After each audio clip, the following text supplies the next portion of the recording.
Lecture number 57।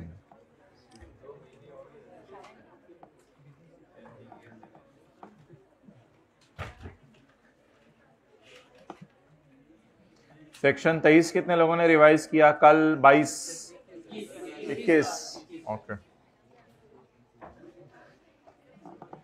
फायदा हुआ होगा।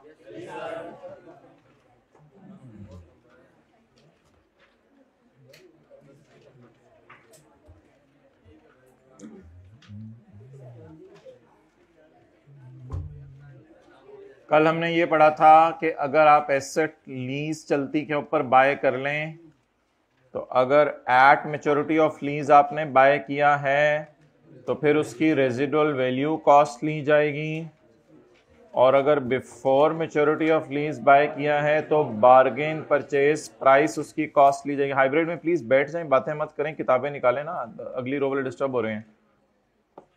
Okay, next.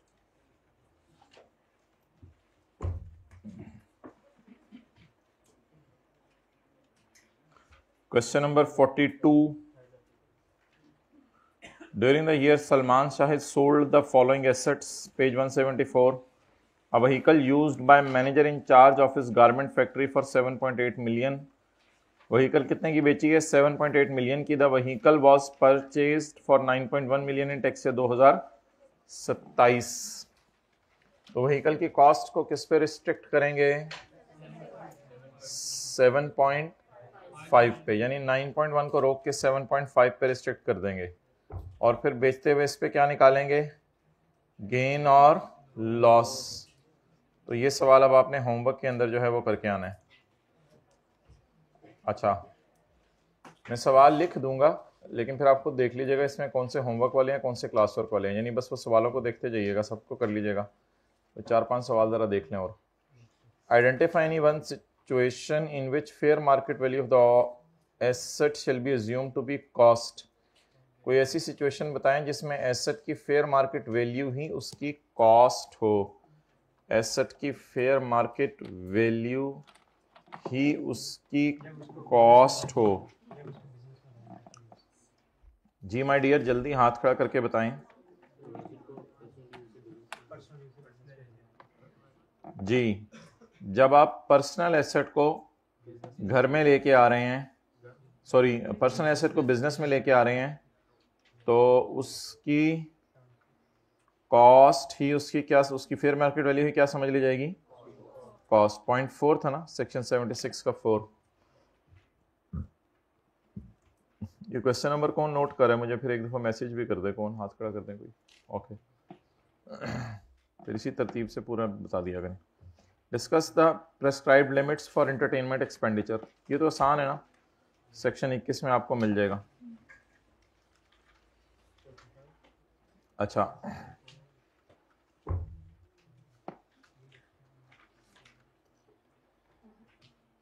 44 था। Sikandar has revalued his factory building in accordance with the international accounting standards, consequently charged depreciation on revalued amount। और ये उसने depreciation accounting की किताबों में चार्ज की होगी या टैक्स की किताबों में? नहीं, अकाउंटिंग की किताबों में चार्ज की होगी ना। IFRS के मुताबिक रिवैल्यू की और अकाउंटिंग की किताबों में डेप्रिसिएशन चार्ज कर ली। Explain the tax implications of revaluation.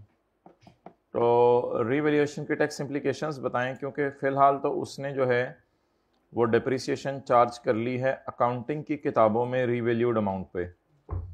तो सेक्शन 22 की रोशनी में the depreciation is calculated by applying the rate on opening WDV, therefore revaluation is not allowed. तो रिवैल्यूएशन अलाउ नहीं है, बल्कि ये हमने यहाँ भी बात पढ़ी थी, अनरियलाइज्ड गेन्स वगैरह पे टैक्स भी नहीं है, therefore gain arising on revaluation is not taxable। लेकिन मेन बात आपने ये लिख के आनी है कि भाई the depreciation will not be charged on revalued amount as per tax rules, rather as per tax rules opening WDV पे रेट लगेगा। सेक्शन 22 का असल में 2 पूछना चाह रहा है आपसे, सेक्शन 22 का 2।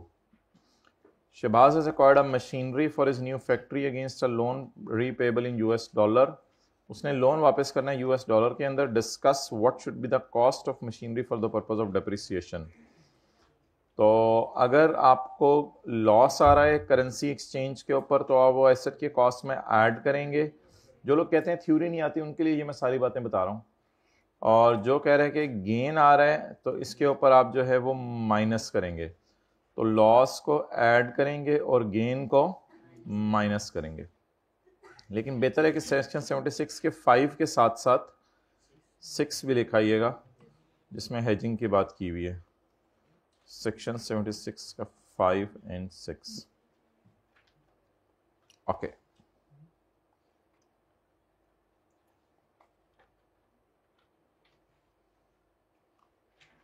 एक मशीन है जिसकी कॉस्ट 18 लाख है, वो केएल के कराची फैक्ट्री में यूज़ हो रही है। ये घाना में एक सब्सिडरी को ट्रांसफ़र हो गई है। अब घाना पता नहीं क्यों लोग पाकिस्तान समझे थे। The fair market value and the tax वालों की बीवी of the machine on the date of the transfer were इतने एंड इतने। तो घाना आजकल पाकिस्तान से बाहर है। घाना है, नाना नहीं है। तो नाना तो पाकिस्तान में है हमारे, लेकिन घाना आजकल पाकिस्तान से बाहर है। तो घाना ना ढूंढिएगा जाके नक्शे पे, आप सिर्फ ये बता दें कि इस पे कौन सा रूल लगेगा। सेक्शन 22 का 14। तो क्या कंसिडरेशन में से बीवी माइनस करेंगे? अपनी सब्सिडरी को ट्रांसफर कर दिया तो कंसिडरेशन तो गिवन ही नहीं है भाई, इसमें फेयर मार्केट वैल्यू भी इग्नोर करेंगे। तो जब एक एसेट आप बाहर के मुल्क में बेच दें तो कंसिडरेशन में से बीवी माइनस करते हैं। कंसिडरेशन नॉट गिवन क्योंकि एसेट आपने बेचा नहीं है। टैक्स वालों की बीवी ढूंढे 6 लाख, कॉस्ट को ही कंसिडरेशन लेंगे। So that is the answer guys, real guys, dear guys, मोटे पतले गाइस। ओके ठीक है जी। तो 40 का 1 किया है मैंने, 40 का 2 ना लिख दीजिएगा कहीं वो भी किया है। तो 40 का 1 किया, 40 का 2 तो भी हमें समझ नहीं आएगा, वो तो साथ वाले को समझ नहीं आएगा।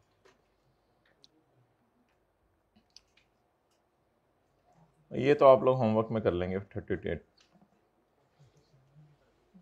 37 explain the term disposal as referred in income tax ordinance 2001। Disposal का मतलब बताएं। सर थ्योरी भी आती है पेपर में? सर हमारे पेपर में भी थ्योरी आ सकती है। सर कितनी थ्योरी आएगी, कितना न्यूमेरिकल आएगा? सर कुछ तो बताएं सर, खुदा का खौफ करें।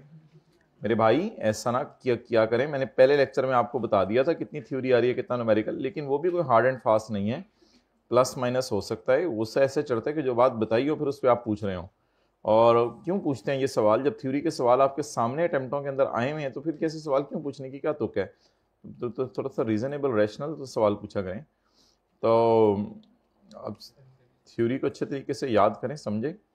अल्लाह आपके साथ वाले का भला करे, आप भी किसी के साथ ही बैठे हुए हैं। ये डिस्पोजल 75 को 1 2 3 3A और 4।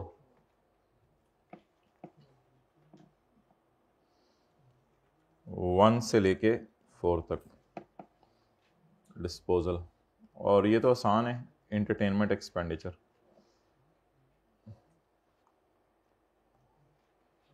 Under the provision income tax ordinance 2001, what would be the cost of the asset for the purpose of depreciation? Cost क्या होगी? Rahi constructed a furnace for इस factory in Korangi industrial area. तो राही ने फर्नेस बनाई है कोरंगी में। कंस्ट्रक्ट,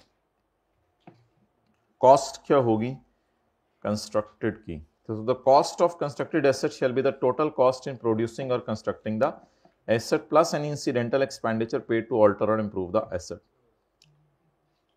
तो हमें पता कैसे चला? सेक्शन 76 है, what would be the cost, यहां से पता चला। सेक्शन 76 में से सवाल आया for the purpose of depreciation deduction. So there is a discussion of section 76 का 4। On Yekam July 2015, Talha started using his Zati computer for business. Zati computer for business. So its cost will be the fair market value on the date it is put to use. And he also upgraded the operating system to comply with the business needs. तो इसमें 2 का सी लिखाइएगा, expenditure paid to alter और improve the asset will also be part of cost. तो 76 का 3 है ये, और ये 76 के 2 का सी है। Upgrade the operating system, upgradation भी एसेट की कॉस्ट का पार्ट बनेगी, और साथ साथ हाइब्रिड में मोबाइल यूज़ होगा ताकि थोड़ा सा बंदा फ्रेश हो जाए पहली रो में बैठ के। Okay, point number B, please दूर रख दें ज़रा क्लास के एंड तक, जरा देखें क्लास पढ़ी जाती है या नहीं, थोड़ा दूर, वो जो येलो नहीं नजर आ रहा 1 उस तक तो कम से कम रखें पॉइंट बी तक, इजीली एक्सेसिबल ना हो। Point 1, mister Solith acquired a production machinery, mister Solith ने प्रोडक्शन मशीनरी एक्वायर की है by utilising a loan repayable in euro. तो लोन वापस करना है यूरो के अंदर। The loan is expressed in rupees and is repayable in 2 years time. Solith received 20% subsidy on such machinery from provincial government. अब subsidy के बारे में लिखा नहीं एग्जेम्प्ट है या टैक्सेबल है, तो ऐसे यार मुझे बता लेने दो ना, आप लोग अपनी क्लास में करवा लो, इनके लिए अलग बैच लगवा दें उधर इचरे के अंदर, एक क्लास में शुरू करवा दें सीए की, हद होगी। ये थ्योरी का सवाल है, इसमें हम क्यों एज्यूम करें एग्जेम्प्ट है, थ्योरी के सवाल में दोनों बातें करके आएंगे। अगर एग्जेम्प्ट है तो ये कर लो, और अगर टैक्सेबल है तो ये कर लो। हाँ, न्यूमेरिकल था तो फिर मैंने कहा था एक साइड पर जम्पशन ले लें, क्योंकि न्यूमेरिकल में जो हमने कुछ ना कुछ करना होता है, दोनों में से एक रास्ते पे जाना होता है। लेकिन थ्योरी के सवाल में दोनों रास्ते बता दें, आगे जाने वाले की मर्जी है वो जाए ना जाए, लेकिन न्यूमेरिकल में तो हमने खुद रास्ते पे जाना है, तो इसलिए दोनों में से एक रास्ता चूज करना पड़ेगा। आई होप एक बहुत बड़ा रूल आपको बता दिया गया है। Okay, the loan is expressed in rupees and repayable in 2 years time. तो लोन वाले में सेक्शन 76 का 5 और 6 लिख के आएंगे, सेक्शन 76 का 5 और 6 लिख के आएंगे, और सब्सिडी वाले में सेक्शन 76 का 10 लिख के आएंगे। ओके बबलूस,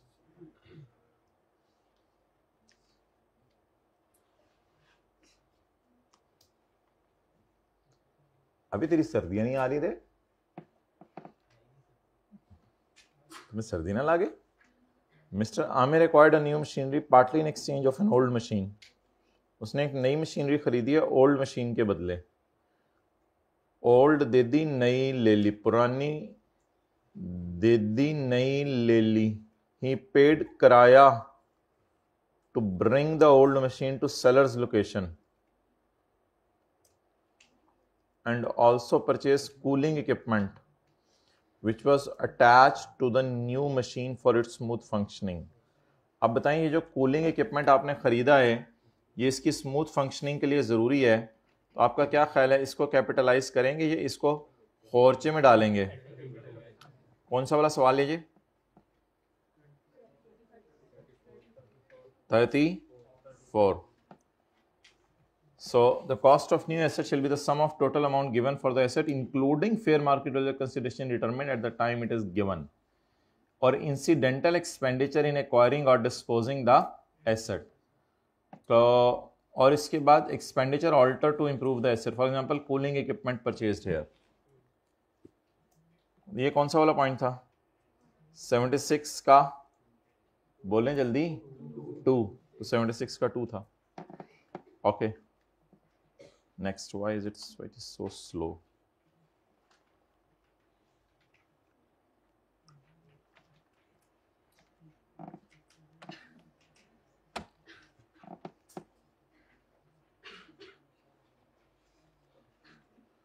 पढ़ के लुट मचाई हुई है, लुट मचाने के बाद पढ़ते हैं। अगर अभी भी लुट मचाने के बाद पढ़ते हैं तो पता नहीं फिर आप किस वक्त का इंतजार कर रहे हैं। बस यही हो सकता है फिर आईकैप का प्रेसिडेंट आपके घर आ जाए, उसको भी आपने चाय पिला के भेज देना, पढ़ना फिर भी नहीं, दाखिले पढ़ना शुरू कर दें। कुछ लोग पढ़े हैं, मैं ये नहीं कह रहा सारे पढ़ नहीं रहे। Question 33, disposal. डिस्पोजल का क्या मतलब है? डिस्पोजल के वाइडर मीनिंग है the wider connotation, wider meaning है। इसमें सेल भी आ जाती है, एक्सचेंज भी आ जाती है, रिलिंक्विशमेंट एंड एक्सटिंग्विशमेंट भी आ जाती है। रिलिंक्विशमेंट एंड एक्सटिंग्विशमेंट दोनों बहनें हैं आपस में, रिलिंक्विशमेंट बड़ी बहन है और एक्सटिंग्विशमेंट उसकी बड़ी बहन है। तो लिस्ट सिचुएशंस, वो सिचुएशंस बताएं जिसमें एक asset owned by a person shall be treated to have been disposed of. वो सिचुएशंस बताएं जिसमें एसेट अब रिलिंक्विशमेंट और एक्सटिंग्विशमेंट कैंसलेशन टाइप होता है, तो लेकिन अब इस चक्कर में पढ़ने की ज़रूरत नहीं है, बस वो डिस्पोजल की चीज़ें पूछ रहे, अभी आपको बताया था सेक्शन 75 का 1 से लेके 4 तक।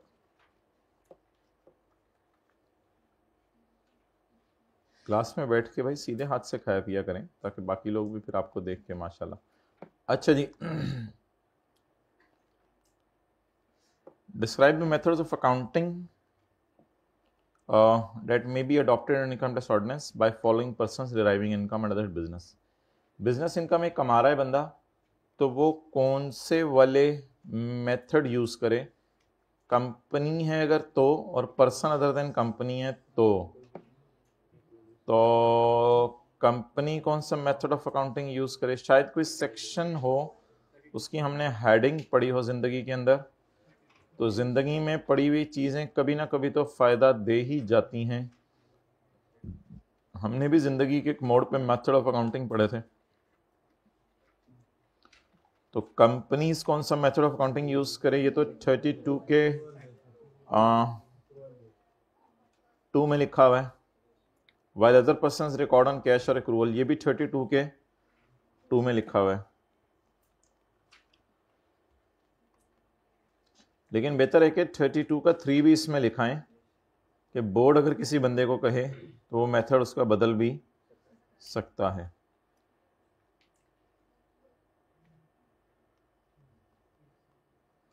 State the provision income tax ordinance 2001, बातें नहीं करनी, ये जो आप दाएं और बाएं मुंह करते हैं ना, यहां से साबित होता है पस यू आर स्पीकिंग।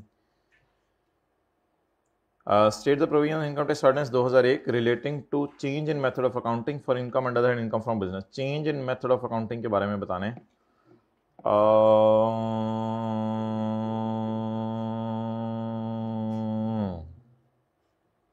32 का 4 and 5, change in method of accounting. पहले बता देते तो हम भी साथ साथ याद करते हुए चैप्टर के आखिर के अंदर बता रहे हैं। मैं नहीं बोलता, मैं जा रहा हूँ। जाएं, मैं दरवाजे खोल दें, दोनों खोल दें इनके लिए, कॉलेज का दरवाजा खोल दें, लाहौर के दरवाजे खोल दें आज इनके लिए। तो चाट डाल रहे थे इतने दिनों से, घर जाके जो है वो मैंगो का चाट डालते थे आप लोग। अब पर्सन में अप्लाई, आप अप्लाई करें कि मैं मेथड चेंज करना चाहता हूं, और मेथड चेंज करते हुए एहतियात रखें कि इनकम्स को डबल रिकॉर्ड नहीं करना और एक्सपेंसेस वगैरह को, डिडक्शंस को, टैक्स क्रेडिट्स को डबल रिकॉर्ड नहीं करना, और सिरे से ओमिट भी नहीं करना। क्वेश्चन 29 का 3, इनिशियल डेप्रिसिएशन एक 3 साल के ओल्ड प्लांट पे मैंने लेनी है जो कि चाइना से मैंने इंपोर्ट की है, मिल जाएगी? हाँ, मैंने कहा था सेकंड हैंड पाकिस्तान से खरीदने तो इनिशियल अलाउंस नहीं मिलेगा, लेकिन अगर सेकंड हैंड बाहर के मुल्क से खरीद लें तो इनिशियल अलाउंस मिल जाएगा। और डेप्रिसिएशन के लिए लाइफ, अच्छा ये तो इनिशियल अलाउंस की बहस होगी ना। डेप्रिसिएशन के लिए लाइफ क्या लेंगे, जल्दी बताएं। डेप्रिसिएशन के लिए लाइफ कितने इयर्स लेंगे?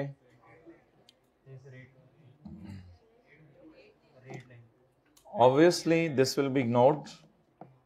Depreciation के लिए the life given in the question of 7 years will be ignored.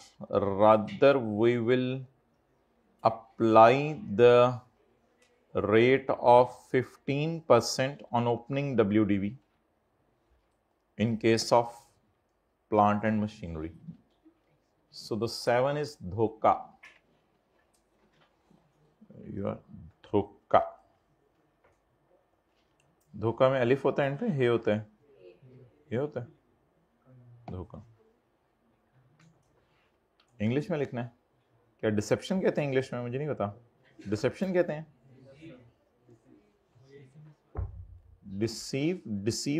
Deceive तो पता नहीं।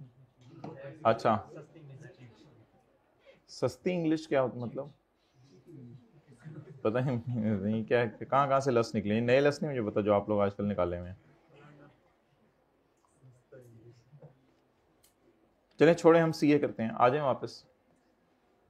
ओ जादुई छड़ी आ गई, ले आओ आज जादुई छड़ी को।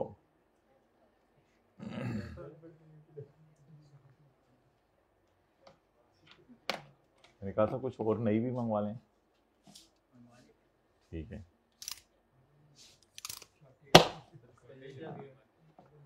ओके, इस पे ये जादू नहीं है, हाथ आगे करो, एक और भी जादू है इसका। सुबह सुबह बुलवाते हैं।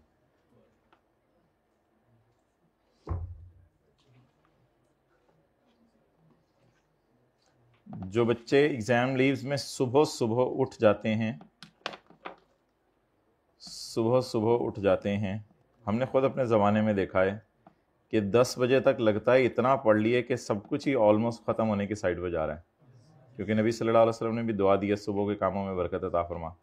तो जो सुबह सुबह उठ जाते हैं वो तो ऐसी लुट मचाते हैं कि बस, तो अपने आप को समझाने की बात है, रात को जो है वो 10 बजे सो जाया करें ताकि 4 बजे सुबह उठ गए। ओके, मोबाइल भी साथ साथ यूज़ कर लिया, ज़रा थोड़ा सा ऐसे फ्रेश हो जाता है बंदा क्लास में। ओके, मोबाइल तो बहुत सी मिसालें मिलती हैं, 3-3 4-4 पेपर जिन लोगों ने निकाले उन्होंने कहा लास्ट मंथ तो बिल्कुल हमने ऐसे डिस्कार्ड कर दिया था, उसको अपने पास रखते ही नहीं थे। तो बहुत बहुत सी मिसालें मिलती हैं, और ऐसे लोग वैसे भी मिले, उन्होंने कहा 1-2 महीने पहले ही हमने छोड़ दिया था, यानी दिसंबर जनवरी में हमने बस छोड़ दिया था। लेट मी डू सी ए।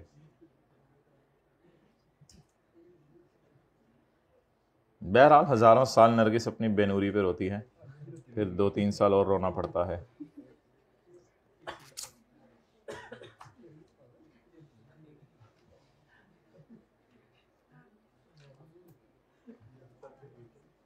सवाल निकालें कल वाला।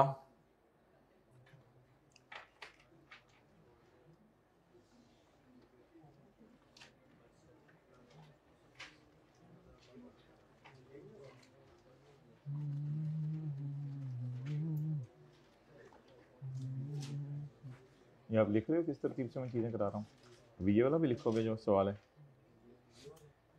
अलग से कहीं लिख रहे हो या ऐसे टिकटॉक कर रहे हो बस? अच्छा अच्छा, इस तरह। हाँ,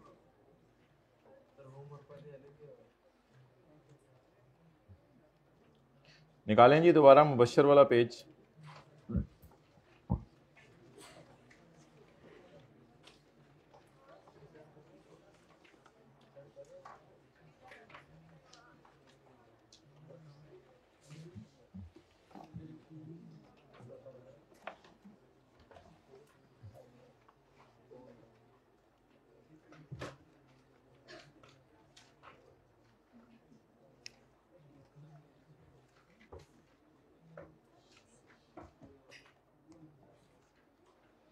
लीज कब शुरू हुई है? 1 July 2003।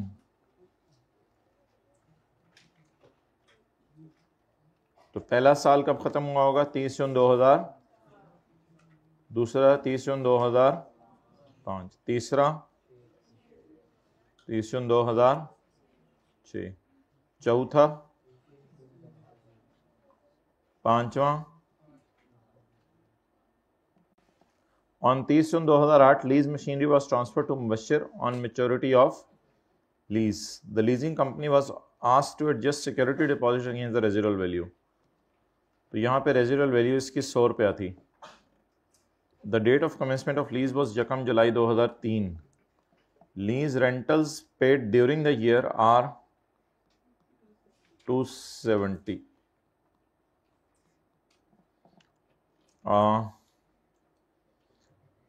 On the date of maturity the accounting वालों की बीवी वॉज 590। सो अकाउंटिंग वालों की WDV was 590, whereas the market value was you can say 800. At commencement of lease the cost of machine was 1200. Okay, अब as far as the lessee is concerned, अगर आप लोग देख रहे हैं इधर हाइब्रिड वाले, as far as the lessee is concerned, जहां तक लेसी का ताल्लुक है, तो लेसी पहले साल भी रेंटल माइनस करेगा, दूसरे साल भी, तीसरे साल भी, चौथे साल भी, पांचवें साल भी रेंट माइनस करेगा, और पांचवें साल के एंड पे एसेट की कॉस्ट रिकॉर्ड करेगा 100, क्योंकि इसने खरीद लिया है, और इसी को डिप्रिशिएट करेगा। तो ये डिस्कशन है from the angle of Lesi. Tax वालों की नजर में, अकाउंटिंग वालों की नजर में वो जो भी कर रहा हो, टैक्स वालों की नजर में मैं कह रहा हूं। तो टैक्स वाले कहते हैं लेसी पहले साल भी किराया माइनस करो, दूसरे साल भी, तीसरे साल भी, चौथे साल भी, पांचवें साल भी, और पांचवें साल के एंड पे अगर तुमने खरीद लिया है तो 100 रुपए को एसेट की कॉस्ट बनाओ और अब इसको डिप्रिशिएट करना शुरू करो। इसलिए मैंने कहा था जब हमने कॉस्ट निकालनी है एसेट की, अकाउंटिंग वालों की WDV, मार्केट वैल्यू और हिस्टोरिकल कॉस्ट इग्नोर करनी है, बल्कि रेजिडुअल वैल्यू को कॉस्ट लेना है। Okay, next. इसके बाद जो है वो अब हम डिस्कशन करते हैं लेसर के एंगल से।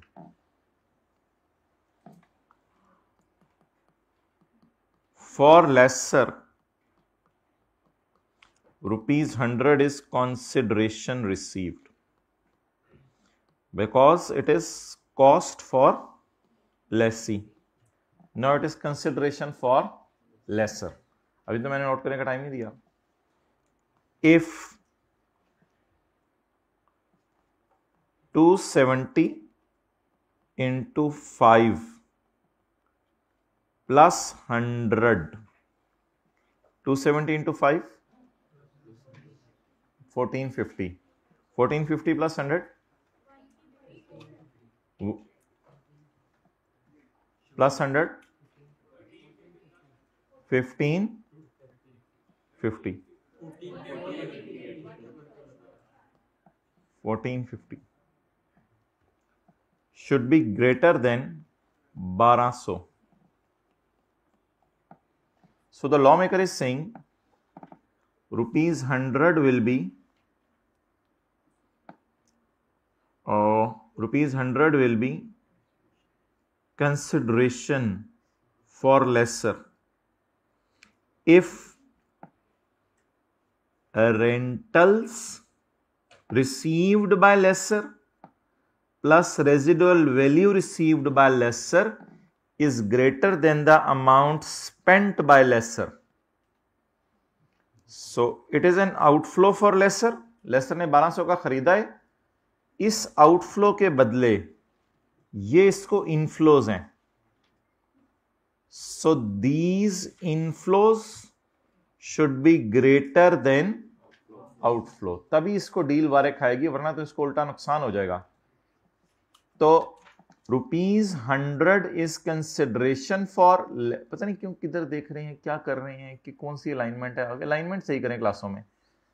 ₹100 is consideration for lesser if the amount realized during the lease term plus the residual value realized is greater than the original cost of the asset. So it is amount realized, it is residual value, and it is greater than original cost. If it is so, अगर ऐसा है तो फिर 100 is consideration received, फिर 100 consideration received. Okay, teacher will have a H2 break.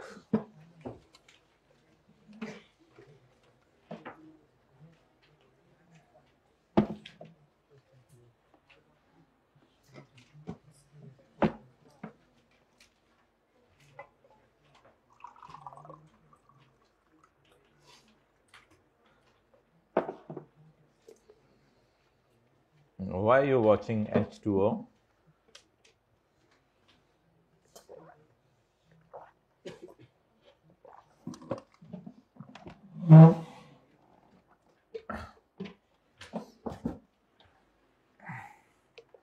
किसी को पानी चाहिए?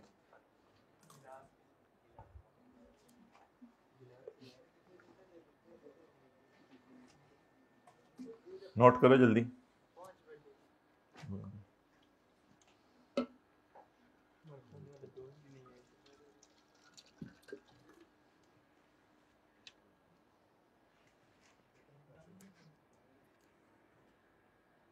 भाई आपने नोट कर लिया? यार आप तो अच्छे वाले बच्चे, जल्दी जल्दी नोट किया करो। आपको मैं क्या गंदा बच्चा हूं?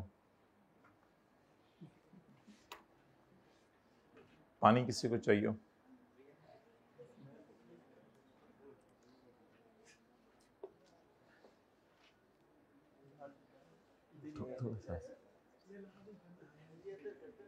ऐसे नहीं सर, ऐसे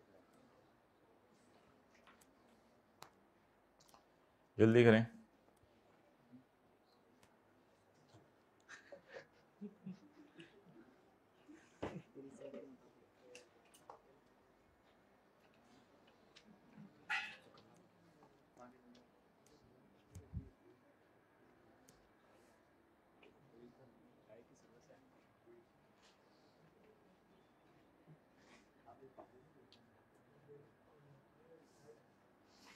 मेरे तो ख्याल से ऐसी चीज़ें किताब पे नोट किया करें, फिर ऐसे वो रजिस्टर खोल के बैठे रहेंगे। किताब में अच्छी वाली जगह इसीलिए छोड़ी हुई थी। अब कर लिया तो घर जाके कर लीजिएगा, कोई मसला नहीं, डोंट रिपीट इट।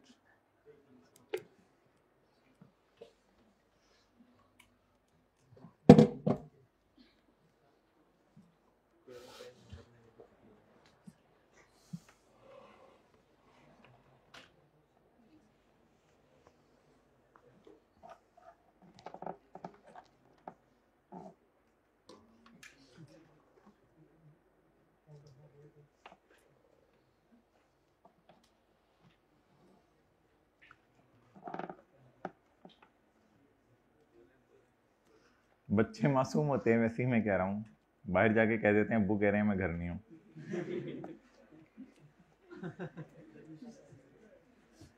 ऐसी देर में बात आ गई। बच्चे मासूम होते हैं, मतलब ये कि ऐसा आप कभी बच्चे को मजबूर ना कीजिएगा ऐसी हरकत करने पे। ओके,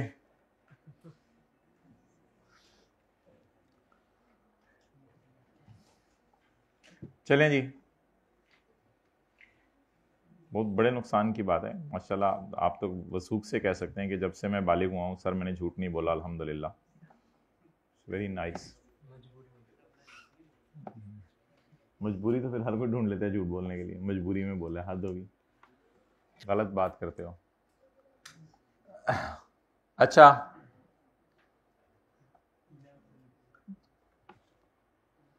मुत्तकी इंसान बैठा हुआ है आपके साथ। चलें जी, ये लिख लें आप। सेक्शन कौन सा पढ़े थे? सेक्शन 77 का 4 रह गया था। ये सेक्शन 77 का 4 है। ये मैं आपको भी पढ़ाता हूं जी, हम भी पढ़ने के लिए आए हैं।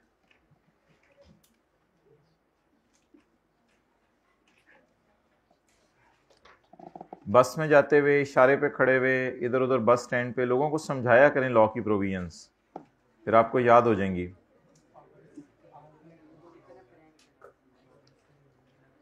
My dear Babaji, how are you? Where are you going? I am going to Ichra. Okay, meanwhile, I will explain you section 77, subsection 4. अच्छा जी, ओके बेटा, बाबा जी भी सही शुगल वाले होंगे। ओके बेटा, let's start together. And Babaji will say, I remember that the name of section is consideration received. Ooh, you great man. I will not explain it to you now. The actual consideration received, the actual consider, देखो हिम्मत होनी चाहिए, hybrid में बंदा इस time भी आ सकता है, हिम्मत होनी चाहिए, ये मेरे जैसे का काम नहीं है। The actual consideration received by a bank or a leasing company, जिसने लीज पे दिया हुआ था asset, on 30 June leased machinery was transferred to Mubashir. Leasing company से इसने ली होगी ना, ये लीजिंग कंपनी है, द लीजिंग कंपनी, कोई होगी, नाम नहीं दिया हुआ लीजिंग कंपनी का। The actual consideration received by a bank or a leasing company for asset leased by company to another person shall be the residual value. तो बस ये जो लाइन मैंने हाईलाइट की है सबस से, the consideration received shell be the residual value received, ये लाइन है असल। द कंसिडरेशन है साथ वाले के पास हाईलाइटर, वो आपको उधार दे देगा इंशाल्लाह कल परसों से। तो consideration received shell be the residual value received. तो कंसिडरेशन अपना लेके आ, जल्दी कहें उसे, अपना लेके आ, ना छेड़ मलंगा नू, पै जान गए लेग्स नू। The consideration received shall be residual value received on the maturity of lease. Condition बता दें जरा, कंडीशन जल्दी। Condition is that the residual value plus the amount realized during the term of, भाई कंडीशन पढ़ो इस वक्त please. The condition is that the residual value plus amount realised during the term of lease is equal to और greater than, ये या बराबर हो तो भी चलेगा, ग्रेटर हो तो भी चलेगा, चलने वाले ने तो। अच्छा, अगर ये कंडीशन पूरी ना हो तो क्या होगा, ये शायद आपके स्कोप में नहीं है, इसलिए इस साइड पे मैं नहीं जा रहा। अब देख लें सारा सेक्शन, आप लोग सेक्शन खोल के रखें, मैं पढ़ता हूं। The consideration received by leasing company on an asset leased by leasing company on disposal shall be the residual value received. The condition is that the residual value plus the amount realized during the term of lease 5 साल should be greater than or equal to the original cost of asset. Instead of this, you will hila your ungli in ghar like this. आपकी उंगली यहां होगी, रखें साथ साथ मेरे। The condition is that the residual value plus amount realised during the term of lease should be greater than cost of asset, equal to और greater than. तो आप लोगों ने उंगली साथ साथ हिलाई,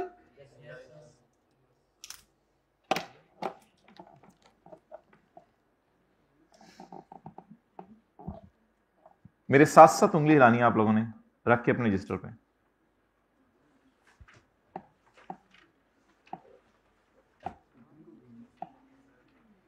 बस साथ वाले को देखें सही उंगली हिला रहा है या नहीं, बस साथ वाले को देखें।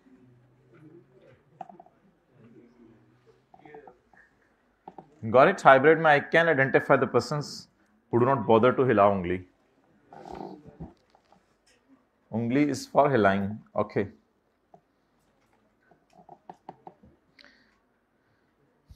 तो ये तो लेसर की बुक्स में बात हुई ना, क्योंकि लेसर की बुक्स में डिस्पोजल थी।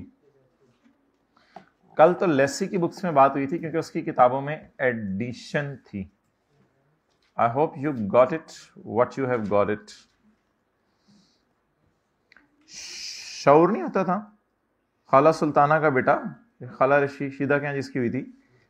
शौर इज सो पागल है यह जी, हर बोंगी इससे सुन लो। शौर इज ए सोल प्रोप्राइटर, वो अकेला कारोबार करता है, और क्योंकि फिर जरा उसका नाम अपना बनाना था उसने, तो उसने नाम रख लिया शौर एंटरप्राइजेस। एंटरप्राइजेस आखिर में एस भी लगाया, शौर एंटरप्राइजेस। और 31 जनवरी 2008 को शौर ने अपनी फैक्ट्री की बिल्डिंग बेच दी है, इंक्लूडिंग लैंड। फैक्ट्री बिल्डिंग और लैंड बेच दी है, बातें करते हुए हाइब्रिड में, बातें करते करते उसने बेच दी बस। Sold a factory building with land for 10 million. Land और बिल्डिंग दोनों 10 मिलियन की बेच दी। एट द टाइम ऑफ बेचना the fair market value of the land and building were इतने एंड इतने, लेकिन कोई इकट्ठी करके बेची तो 10 मिलियन की बिक गई, या अच्छी प्राइस बस उसको मिल गई, उसने 10 मिलियन की बेच दी। अलग अलग शायद 3 मिलियन और 5 मिलियन की बिकनी थी, लेकिन इसने यानी कि बिल्डिंग को अगर उठा के साइड पे रख के कहीं बेचता तो बिल्डिंग जो है वो 5 मिलियन की बिकनी थी, और फिर जो नीचे लैंड बच जाती वो फिर जो है वो 3 मिलियन की थी। लेकिन इसने इकट्ठी बेची, या पता नहीं कोई बंदा पागल बन गया होगा, उसने इससे 10 मिलियन की बेच दी इसने। ये 31 जनवरी 2008 तो बनता है टैक्स ईयर 2008। और 1 जुलाई 2006 यानी टैक्स ईयर 2007 पिछले साल इसने 2 मिलियन की कॉस्ट पर खरीदी थी लैंड, और 6 मिलियन की कॉस्ट पर खरीदी थी बिल्डिंग। अब ऑब्वियसली अगर बिल्डिंग का डेप्रिसिएशन रेट इसने नहीं दिया तो इसने खुद ही बिल्डिंग वालों की WDV दे दी है।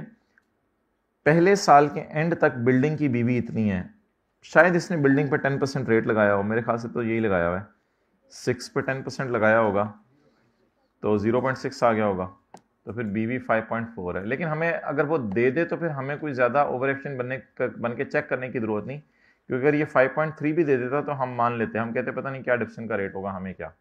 तो जो सवाल अगर BV दे देगा तो वही BV नसीब में होगी, तो प्लीज़ फिर उसको छेड़ने की ज़रूरत नहीं है।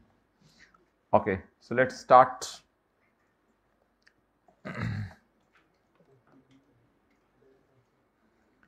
मसला अब ये है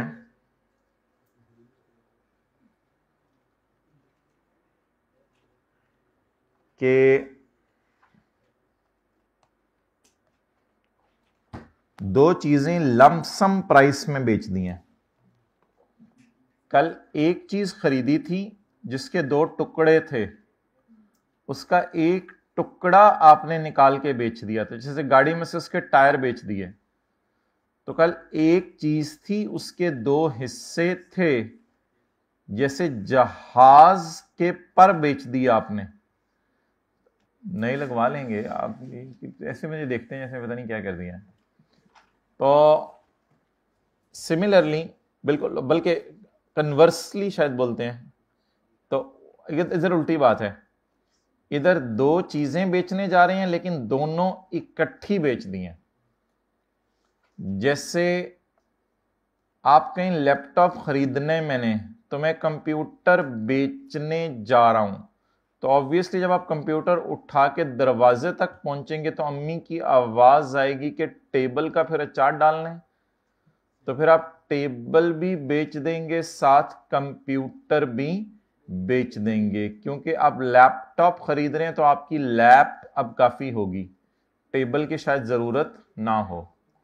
सो यहां पर क्या हो रहा है कि on 31 January sold a building including land for 10, तो आपने दो चीजें इकट्ठी बेच दी हैं। चलें जी, लेट्स स्टार्ट। एक तो हमारी डिस्पोजल है यहां लैंड की। लैंड तो इनकम फ्रॉम कैपिटल गेन होगा, separate block. Land is income from capital gain, separate block, land के डिस्पोजल। और एक हमारी इनकम फ्रॉम बिजनेस होगी, जिसमें हमारी फैक्ट्री की बिल्डिंग बिक रही है, डिस्पोजल ऑफ बिल्डिंग। ये हमारी दो हेडिंग्स बनेंगी। बाकी इंशाल्लाह पहले मैं नोट करता हूं, फिर उसके बाद आगे चलते हैं। कंसिडरेशन लेस टैक्स वालों की WDV,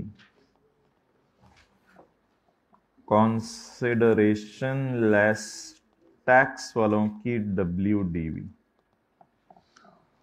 ऑब्वियसली लैंड के केस में WDV तो होगी नहीं, तो लैंड के केस में हम कॉस्ट लेंगे, टैक्स वालों की cost. Okay, Shaur is sole proprietor. He sold a factory building for 10. Okay, what share? 10. Is it so? Is it so? 20 का बेचे, 20 का बेचे, फिर दोनों की कंसिडरेशन 10-10 ले लें, बोले 10-10, 10-10 ले लें, 10-10। मेरे ख्याल से 10 को 10 ही कर दें और इसके दो हिस्से कर दें। 10 को अंदर बुलाएं जरा, 10 अंदर आ। ये है कंसिडरेशन, इसको डिवाइड करें दोनों की फेयर वैल्यू पे और मल्टीप्लाई करें लैंड की फेयर वैल्यू से, फिर इसको डिवाइड करें दोनों की फेयर वैल्यू से और मल्टीप्लाई करें बिल्डिंग की फेयर वैल्यू से। 8 वाली चीज अगर 10 की बिकी तो मेरे कैलकुलेटर बताओ 3 वाली कितने की बिकी। 8 वाली चीज अगर 10 की बिकी तो 7 वाले के कैलकुलेटर बताओ 5 वाली कितने की बिकी।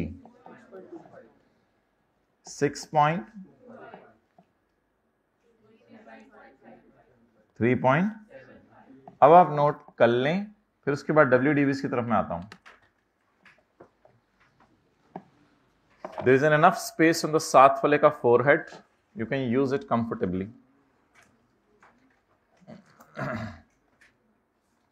Without disturbing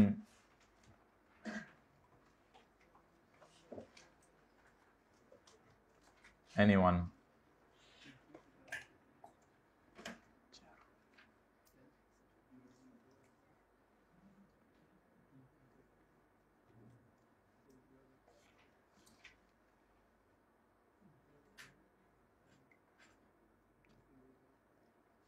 चलें जी,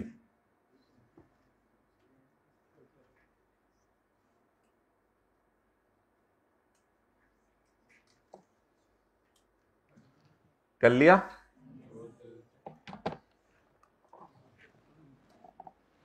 लैंड कितने की खरीदी थी? बोले 2 की चलें 6 की। आ यू दीवाना, आर यू मस्ताना। ये जी बंदे हैं यार, ये क्या है यार? इसे जमा कराओ टीयर रूम में। क्या कर रहे हो यार? Land were acquired on, land were acquired at a cost of 2 million. Land कितने की खरीदी है? 2 मिलियन की। And building was acquired for 6 million. तो बिल्डिंग की बीवी बताएं कितनी अवेलेबल है? बिल्डिंग की बीवी, माय डियर बीवी, मैं बीवी कह रहा हूं, तुम कॉस्ट ढूंढ रहे हो। 5.4। इधर जवाब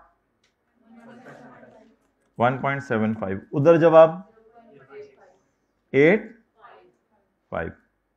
8.5 तो नहीं, 5 - 4 8.5 आता है, पता नहीं, मेरा नहीं ख्याल।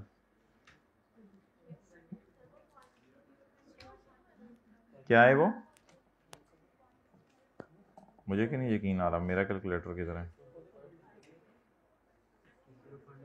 6.25 - 5.4 0.85। यकीन आ गया, बस छोड़ें, क्या टेंशन है। 0.8। Is it so? No, no, no.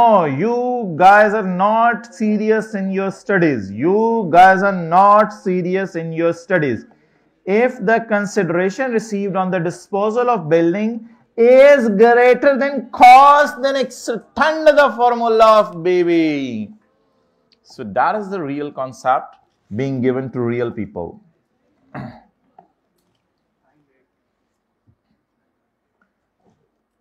So that's really sad that you people are too much ajeeb. If the consideration received on disposal of building exceed the cost, then extend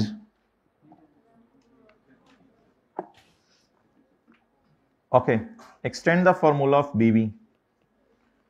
Cost less accumulation. Cost इधर आना जी में आई cost दोबारा आना बीवी, तुम आना, accumulation निकालें 0.6.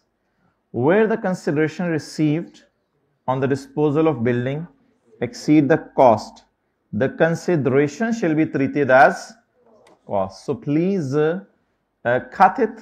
You know how to cut it? काटना आता है? Okay. 6.5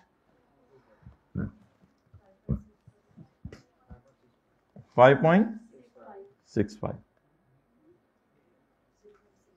0.6. So that is a tax gain. So well, it's really sad. Let me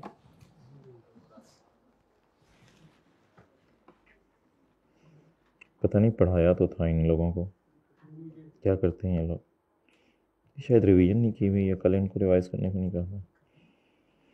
चलो मैं तो पढ़ा दिया करूँगा, आगे मर्जी तो ही नहीं किया, पता नहीं क्या मसला इनको। शायद बिजी बहुत होते हैं या रिवाइज नहीं करते, चीज़ें जहन से निकल जाती हैं, पता नहीं लोगों के। शायद मेरे पढ़ाने में मसला होगा, पता नहीं, तो याद नहीं आ रहा क्या करें इनके साथ।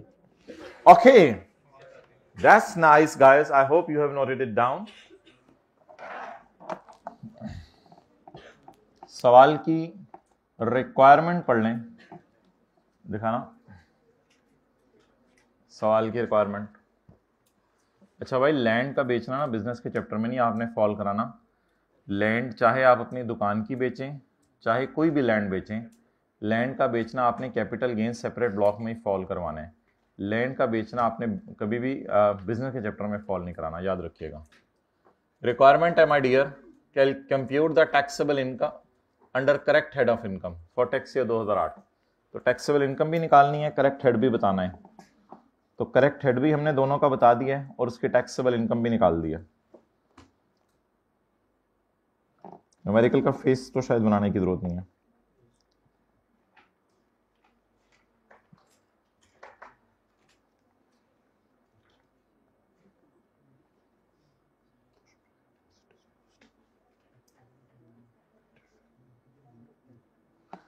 ओके, अंग्रेजी देखिएगा माय डियर। जी मोबाइल से बाहर आ जाएं। पढ़े भाई, भाई इधर ऊपर देखें ना हाइब्रिड वाले, इधर देखें भाई। वेयर टू और more assets are disposed of in a single transaction and the consideration received for both assets is not separately known, then the consideration received on the disposal shall be apportioned in proportion to the fair value of both assets at the time of disposal। ये हम concept खत्म करने के लिए थोड़ी सी ऐसे करते हैं। where two or more assets are disposed of in a single transaction, the actual price for each asset is not known. The consideration and margin between the assets disposed of in proportion to their respective fair values at the time of transaction।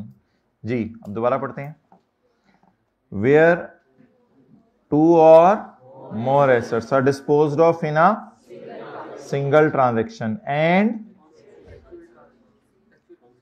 actual consideration of where two or more assets are disposed of in a single transaction, actual consideration for each asset is not known। हाँ अब पढ़ते हैं। where two or more assets are disposed of in a and consideration for each asset is not known, then total consideration received shall be todo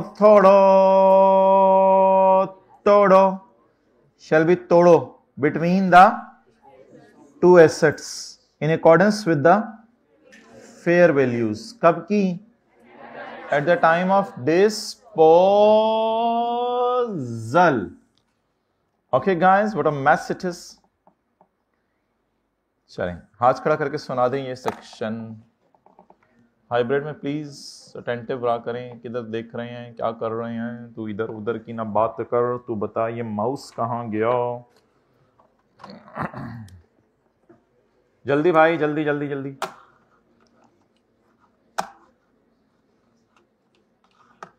कौन सुनाएगा?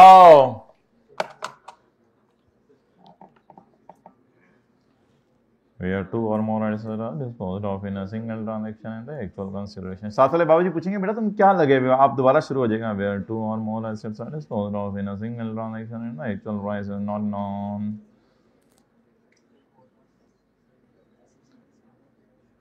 Okay चलें, ये आपका और आपके घर वालों का मामला, इसमें मैं इंटरफेयर नहीं करूंगा। आगे चलें, सेक्शन 19 की तरफ आ जाएं। आप जाने, आपके घर वाले जाने, पढ़ना है नहीं पढ़ना। सेक्शन 19, खुदा के लिए हमें हौसला दे दें, ऐसी बातें ना किया करें हमारे साथ। गिरती दीवार को सहारा देना होता है। Tax implication of speculation business. Speculation business का क्या करना है, स्पेकुलेशन बिजनेस का क्या करना है। अब साथ वाले को आज प्लीज जरा साइड पे कर दें, because you should be very attentive now. जब कोई बंदा स्पेकुलेशन बिजनेस कर रहा हो, अच्छा इसमें आप वो स्कल्पचर वाला सवाल होमवर्क में कराइएगा ताकि आपको सेक्शन 77 का ये वाला पॉइंट समझ आ जाए। होमवर्क में अगर आप क्वेश्चन 45 कर लेंगे तो फिर इंशाल्लाह आपको ये वाला कंसेप्ट की रिवीजन हो जाएगी। ये जो भी हमने पढ़ा ना, ये क्वेश्चन 45 भी इसी जैसा है। 45 को क्या ढूंढ रहे हैं, दीवाने हैं आप लोग। और यहाँ 45 लिख लिया, होमवर्क में डाल देंगे इंशाल्लाह। ओके, स्पेकुलेशन बिजनेस, चीज़ों को ख़त्म किया करें, फैलाया ना करें। अब क्वेश्चन 45 ढूंढने जा रहे हैं हाइब्रिड वाले। Tax implication of speculation business. Speculation business की टैक्स इम्प्लीकेशंस। जब कोई बंदा स्पेकुलेशन बिजनेस करे, इसको समझा जाएगा ये इसका सेपरेट बिजनेस है फ्रॉम एनी अदर बिजनेस। इस बिजनेस की इनकम सेपरेटली कैलकुलेट की जाएगी from non speculation business. Non speculation business ये होते हैं जैसे आप दुकान चला रहे हैं, फैक्ट्री चला रहे हैं, कॉलेज चला रहे हैं, कोई जनरल स्टोर चला रहे हैं, कहीं आप चाय बेच रहे हैं, ये नॉन स्पेकुलेशन बिजनेस है। कोई डॉक्टर है, हॉस्पिटल है, क्लिनिक है उसकी, ये नॉन स्पेकुलेशन बिजनेस है सारे। खर्चे पोर्शन करने के लिए स्पेकुलेशन बिजनेस को समझा जाएगा एक सेपरेट हेड ऑफ इनकम। यानी अगर आपने खर्चे किए तो स्पेकुलेशन अलग हेड होगा और नॉन स्पेकुलेशन अलग हेड होगा। यानी अगर कभी खर्चे पोर्शन करने पड़े, ये इंशाल्लाह हम इसका चैप्टर 12 में क्वेश्चन करेंगे इसका, जिसमें हम स्पेकुलेशन और नॉन स्पेकुलेशन में खर्चे पोर्शन करेंगे। अच्छा, profits of speculation business shall be included under the head income from business. इसके प्रॉफिट्स किस हेड में जाएंगे? इनकम फ्रॉम बिजनेस के हेड में, यानी किसी और हेड में नहीं जाएंगे इसके प्रॉफिट्स। यानी बार बार ना वो कह रहा था कि ये अलग बिजनेस है, इसका रिकॉर्ड भी अलग रखो, इसके खर्चे भी अलग से पोर्शन करो, सब कुछ अलग अलग करो। करते करते हमारे दिल में आया ये बिजनेस ही बाहर निकल गया है।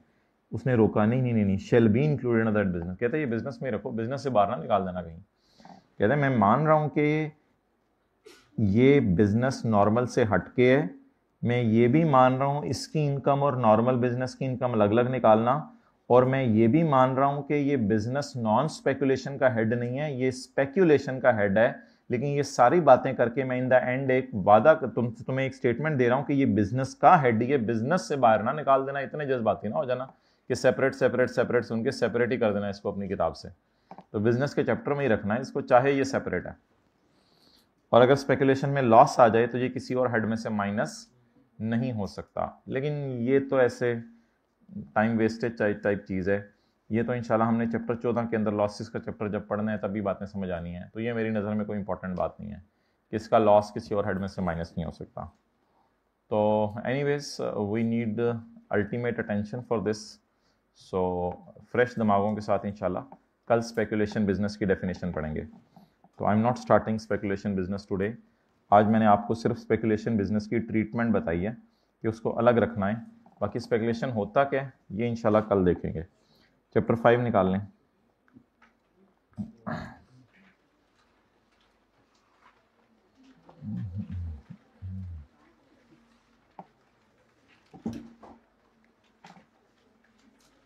इंडस्ट्रियल अंडरटेकिंग बोलें, इंडस्ट्रियल इन द अंडरटेकिंग।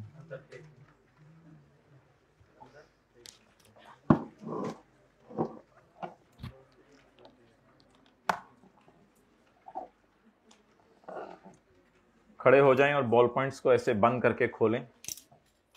खड़े हो जाएं।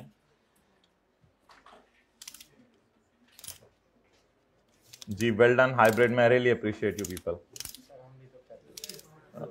आप तो करीब ही हो ना, आपको तो शाबाश। चलें बैठ जाएं। बॉल पॉइंट्स टूट गई हैं तो फिर कंपनी जिम्मेदार नहीं थी।